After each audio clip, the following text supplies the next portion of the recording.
जय श्री राम प्यारे बच्चों। एक्सरसाइज 1.2 देखो, 1.2 से हमारे प्रोबेबिलिटी के क्वेश्चन चालू होते हैं। जो अभी हमने 1.1 में सीखा ना, वो तो सैंपल स्पेस केवल सीखा था। जो भी हम लोग एक्सपेरिमेंट, रैंडम एक्सपेरिमेंट करते हैं, उसके आउटकम्स कौन कौन से आ सकते हैं उसके बारे में हमने सीखा, सैंपल स्पेस। आज हम लोग प्रोबेबिलिटी सीखेंगे। कोई भी एक्सपेरिमेंट करेंगे, उसमें कोई इवेंट की प्रोबेबिलिटी क्या होगी वो हम लोग सीखेंगे। देखो, प्रोबेबिलिटी के लिए आज सिर्फ हम एक ही फॉर्मूला सीखेंगे, उसके बेस के क्वेश्चन करेंगे। प्रोबेबिलिटी, सपोज कि कोई एक इवेंट है ए, इवेंट ए है और हमें उसके क्या फाइंड करनी है, प्रोबेबिलिटी।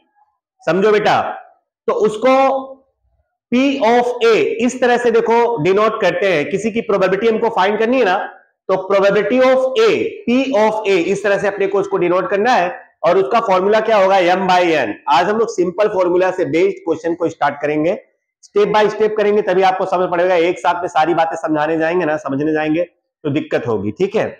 तो देखो, नॉर्मल जो बेसिक फॉर्मूला है ना प्रोबेबिलिटी का, वो यही है, बराबर ना, m/n। अब n सबसे पहले n क्या होता है, n होता है टोटल नंबर ऑफ एक्सपेरिमेंट या टोटल नंबर ऑफ आउटकम। कोई भी एक्सपेरिमेंट करो, उसमें जितने टोटल पॉसिबल आउटकम्स होते हैं ना, जितने भी पॉसिबल आउटकम्स होते हैं उसको बोलते हैं टोटल आउटकम। जैसे हमने एक कॉइन टोस्ट किया या फेंका, तो टोटल पॉसिबल आउटकम कितने होंगे, 2, हेड और टेल। और 2 कॉइन अगर हमने टोस्ट किया तो 4, और 3 कॉइन हमने टोस्ट किया तो 8। अब 52 कार्ड, प्लेइंग कार्ड, उसमें से कोई एक कार्ड हमने लिया तो टोटल आउटकम कितने होंगे, 52। एक डाइस को अगर हमने थ्रो किया तो टोटल आउटकम कितने होंगे, 6, 1 2 3 4 5 6। और 2 डाइसेस को हमने एक साथ में थ्रो किया तो उसके टोटल आउटकम कितने होंगे, 36। 2 डाइसेस को एक साथ फेंकोगे तो टोटल आउटकम्स कितने होंगे, 36। 1 1 1 2 1 3 हमने लास्ट टाइम 1.1 में सीखा था ना, सैंपल स्पेस में। तो देखो, प्रोबेबिलिटी का कोई भी क्वेश्चन आप करो, तो जो भी एक्सपेरिमेंट आप कर रहे हो ना, सबसे पहले उसके टोटल आउटकम्स क्या होंगे, पहले उसके बारे में आप सोचो। फिर जिसकी प्रोबेबिलिटी फाइंड करनी है ना, उससे रिलेटेड जो आउटकम होंगे उसके बारे में सोचो। पहले तो आपको टोटल आउटकम के बारे में सोचना है, बराबर ना। कोई भी एक्सपेरिमेंट करो, अभी हम क्वेश्चन करेंगे, मैं आप लोग को बताऊंगा। सबसे पहला टारगेट अपना ये होना चाहिए कि हम जो एक्सपेरिमेंट कर रहे हैं उसमें टोटल कितने आउटकम्स हो सकते हैं, वही हो गया हमारा n, वही हमारा n हो गया, और वो नीचे रहेगा, ठीक है। फिर हमें जिसकी प्रोबेबिलिटी फाइंड करनी है, सपोज एक कॉइन हमने टोस्ट किया, टोटल आउटकम कितने होंगे, 2, वो हो गया हमारा n। अब हमें मान लो हेड की प्रोबेबिलिटी फाइंड करनी है, तो हमारा नंबर ऑफ हेड, ये हमारा फेवरेबल आउटकम हो जाएगा। जिसकी हमें प्रोबेबिलिटी फाइंड करनी होती है ना, उससे रिलेटेड जो आउटकम्स होते हैं ना, उसको बोलते हैं फेवरेबल आउटकम। फेवरेबल आउटकम मतलब हमें जिसकी प्रोबेबिलिटी, जैसे हेड की प्रोबेबिलिटी फाइंड करनी है, तो एच और टेल, ये 2, मतलब 2 आउटकम है, ये तो हो गया हमारा n। और हमें मान लो हेड की प्रोबेबिलिटी फाइंड करनी है, तो हेड कितनी बार आया हुआ है, एक बार, तो हमारा m क्या हो जाएगा, 1। तो प्रोबेबिलिटी क्या हो जाएगी, P of A equal to m/n, मतलब 1/2। m ऊपर होगा और n कहां होगा, नीचे। तो कोई भी एक्सपेरिमेंट आप करो, तो प्रोबेबिलिटी के क्वेश्चन में कोई भी एक्सपेरिमेंट आप करो, तो सबसे पहला टारगेट अपना किस चीज का होना चाहिए, n। पहले तो टोटल नंबर ऑफ फाइंड करोगे, तभी तो उसमें उसी में फेवरेबल, देखो फेवरेबल आउटकम किसमें होगा, हमारे n में ही होगा, बराबर ना। m पर से n नहीं फाइंड कर सकते हो, लेकिन n पर से m फाइंड कर सकते हो, क्योंकि m जो होता है ना, वो तो फेवरेबल होता है। किसमें से सिलेक्टेड होता है, वो n में से। तो पहले n फाइंड करना होगा और उसके बाद जिसकी प्रोबेबिलिटी फाइंड करनी होगी, उसके अकॉर्डिंग जो आउटकम्स होंगे उसको फेवरेबल आउटकम बोलेंगे। उसके बाद फेवरेबल आउटकम फाइंड करेंगे, फिर उसके बाद हमारा क्वेश्चन फॉर्मूला में पुट कर देंगे m/n, और हमको हमारा आंसर मिल जाएगा। तो शॉर्टकट में किसी की भी प्रोबेबिलिटी फाइंड करनी हो तो ये उसका फॉर्मूला होता है m/n, ठीक है। बेसिक फॉर्मूला यही है। तो आज हम इससे रिलेटेड क्वेश्चंस को करेंगे। लिख लीजिए आप लोग ये। चलो देखो प्यारे बच्चों, 1.1 का फर्स्ट क्वेश्चन है, प्रोबेबिलिटी का फर्स्ट क्वेश्चन करने जा रहे हो, तो सुन लो अच्छे से आपको कैसे स्टार्ट करना है। आप क्वेश्चन पढ़ो तो सबसे पहले आपको सोचना है कि इसका टोटल आउटकम क्या होगा, मतलब यन क्या होगा। तो देखो यहां पर पहला क्वेश्चन है, a balanced coin is toast 3 time. तो यन क्या होगा, ये हुआ हमारा एक्सपेरिमेंट, एक बैलेंस कॉइन को 3 बार टोस्ट कर रहे हैं। Find the probability of the following events. बाद में हमको प्रोबेबिलिटी फाइंड करना है, पहले तो हमें टोटल आउटकम निकालना है। तो यहां पर लिखना है question number 1, total outcome, outcome में ई रहता है, ऑफ एक्सपेरिमेंट। हम लोग एक्सपेरिमेंट कर रहे हैं एक कॉइन को 3 बार उछालने का। तो यहां पे n हो जाएगा हमारा 2 पे power 3 equal to 2/2/2 equal to 8।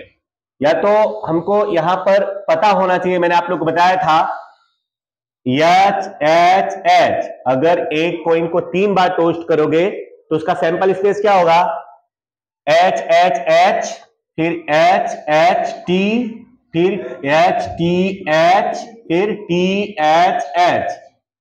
मतलब एक बार पीछे से H को हटाना है, एक बार बीच में से और एक बार आगे से। फिर उसके बाद नीचे लिखना है TTT फिर TTH THT फिर HTT। इस तरह से 8 आउटकम्स आएंगे।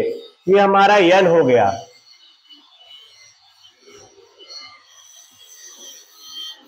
समझ पड़ा आप लोगों को n? तो पहले जो भी एक्सपेरिमेंट करोगे आप उसका टोटल आउटकम सोचो, उसके बाद जिसकी प्रोबेबिलिटी फाइंड करनी होगी उससे रिलेटेड जो आउटकम्स होंगे वो हमारा क्या होगा, m। तो देखो यहां पे पहला क्या है, find the probability of getting following events. पहला, गेटिंग ऑल 3 हेड्स, तीनों की तीनों क्या होना चाहिए, हेड्स। तो आप लिखेंगे गेटिंग ऑल 3 हेड्स, उसको मान लो इवेंट ए या तो A1, इवेंट A1, उसको इवेंट A1, क्योंकि 8 क्वेश्चन है इसमें, इवेंट A1 मान लो इसको। तो बोलो फेवरेबल आउटकम कितने होंगे इसके, केवल 1। देखो ना, गेटिंग ऑल 3 हेड्स, तीनों तीनों क्या होने चाहिए, हेड। तो हमारा ये जो यन है ना, उसी में हमारा एम होगा। तो हमारा फेवरेबल आउटकम क्या हो जाएगा, 1 है कि नहीं। कौन आया वो, HHH ना, HHH कितनी बार है, केवल एक ही बार है। तो इसलिए P of A1 equal to M by N equal to 1/8। ये हो गया हमारा पहला आंसर। दूसरा आंसर क्या बोला है बच्चों, not getting a single head, not getting a single head equal to event A2 मान लो इसको, दूसरा इवेंट हो गया वो। तो बोलो इसका एम क्या होगा, एक भी हेड नहीं होना चाहिए, वो भी 1 ही है, ये वाला आएगा। तो यहां ये आएगा, तो P of A2 equal to M by N 1/8। Okay, समझ पड़ा। मिटा दूं मैं अब दोनों,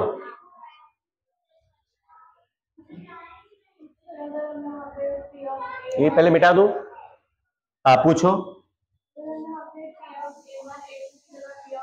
20, हाँ हाँ हाँ, दौड़ेगा एकदम। आप ABCDEF लिखो या A1 A2 A3 A4 लिखो, सब चलेगा, ठीक है। चलो अब उसके बाद number 3, getting at least 1 head, getting at least 1 head equal to event A3। अब मैं 1 ले रहा हूं तो उसके हिसाब से 1 2 3 ही लूंगा मैं, ऐसा नहीं कि A1 A2 A3 लिया फिर ABCD चालू कर दो, ऐसा नहीं, जो ले रहे हो वही लो आप ना। अच्छा बताओ, गेटिंग एटलीस्ट 1 हेड, देखो एटलीस्ट बोले ना तो आप वहीं से आगे जाना है आपको, एटलीस्ट 1 हेड। तो देखो इसमें भी एक हेड है, इसमें भी एक हेड है, इसमें भी एक हेड है, और इसमें भी है, इसमें भी है, इसमें भी है, और इसमें भी है। मतलब 7 इवेंट्स आएंगे, 7 आउटकम्स होंगे। देखो यम क्या होगा हमारा 7। वन सेकेंड, देखो इसी में तो नहीं है ना, बाकी तो सब में एक हेड है ही ना। क्या बोला है? एटलीस्ट 1 हेड, मतलब 2 हेड होगा तो भी चलेगा, 3 हेड होगा तो भी चलेगा। प्रोनाउंसिएशन को समझो, गेटिंग एटलीस्ट 1 हेड मतलब कम से कम एक हेड, तो इसका मतलब एक से ज्यादा होगा तो भी चलेगा, मतलब कम से कम एक होना चाहिए। 2 होगा तो भी चलेगा, 3 होगा तो भी चलेगा। तो इस तरह से देखो, इसमें भी एक है, इसमें भी, और इस सब में कम से कम एक हेड है ही। तो एम क्या होगा 7, तो P of A3 equal to M by N equal to 7 by 8। 4 number, getting more than 1 head, getting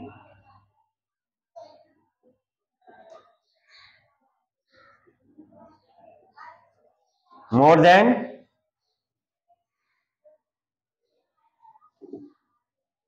event A4, more than 1 head बताओ ना मेरे को। 4 आएंगे, 1 2 3 4 है कि नहीं? 4 ही आएगा ना।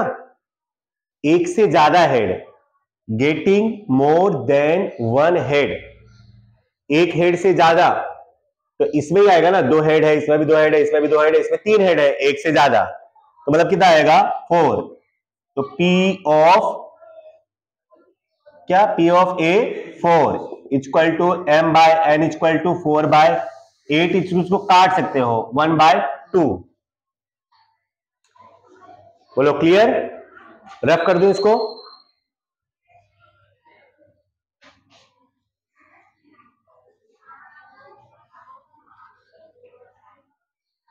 फिफ्थ बच्चों, getting at most 1 head, number 5,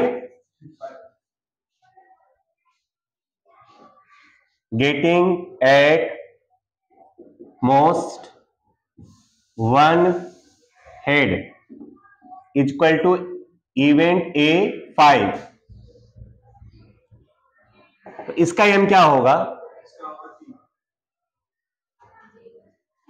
eight most 1 head मतलब अधिक से अधिक एक हेड, अधिक से अधिक एक हेड, इसका मतलब एक भी नहीं होगा तो भी चलेगा, ये समझो।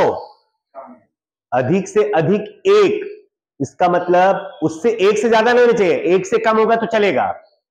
तो देखो एक हेड इसमें भी है अधिक से अधिक, इसमें भी और इसमें नहीं है तो भी चलेगा। एट मोस्ट बोले ना तो एक भी नहीं होगा तो भी चलेगा, बट अधिक से अधिक एक होना चाहिए, मतलब ये आएंगे। हाँ, इसमें भी एक हेड है, इसमें भी और इसमें नहीं है। एट मोस्ट बोला है मतलब नहीं भी होगा तो भी चलेगा, तो हमारे यहां पे आएगा 4। तो P of M by N equal to 4 by 8 equal to 1 bye 2। Number 6, getting less than 2 heads, getting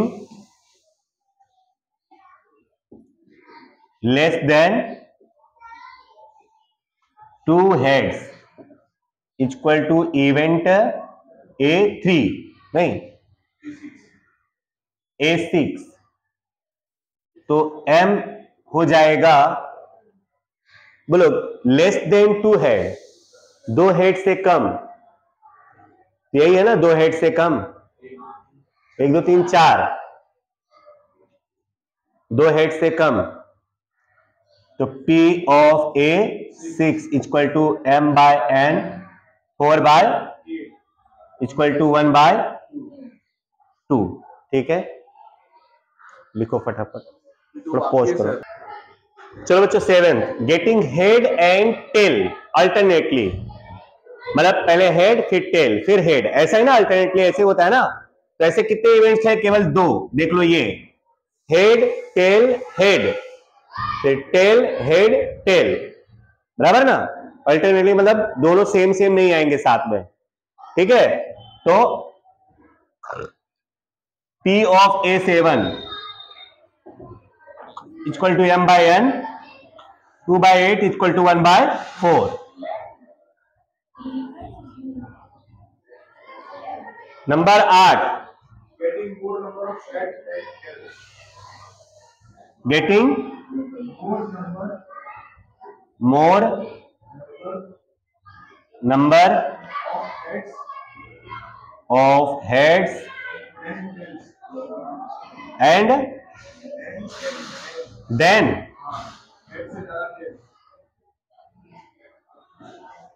then tails equal to event A8। यहां पे हम आएगा 4। देखो हेड जो है वो टेल से ज्यादा होना चाहिए, getting more number of head than tail. देखो यहां पे भी हेड ज्यादा है, यहां पे भी हेड ज्यादा है, यहां पे भी और यहां पे भी, बराबर ना, 4। तो P of A8 equal to M by N equal to 4/8 equal to 1/2। ठीक है, लिख लो फटाफट।